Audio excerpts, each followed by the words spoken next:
Welcome to the Makeup Chronicles by Date My Makeup, where your makeup products speak volumes. Previously on the Makeup Chronicles, you had been preparing to apply one of your favorite foundations to your pink sponge until your makeup protested, saying it was expired. At first, you brush it off, but then their words start echoing in your ear.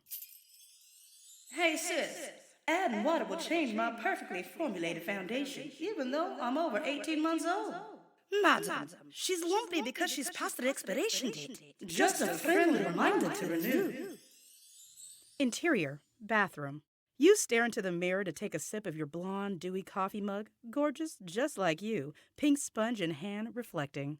So, why is this bad again? Well, take a look at that dirty pink sponge. Use it and you've got a one-way ticket to Irritation City. Acneville. Relax. Using it one more time won't hurt. Excuse me? Pinky here. It takes less time to clean me between applications than it does to make coffee. I hate to admit it, but, bacteria has settled in a few of my pores. Yikes! TMI. And I can't guarantee you won't, have a breakout. What do you mean? Girl, acne. Irritation caused by bacteria in the sponge will plant microcomedons under your pores, which then could result in full-blown swollen pimples. Before you know it, your complexion will be rivaling a chocolate crunchy bar. All right, then. How exactly am I supposed to clean you? Finally, got your attention.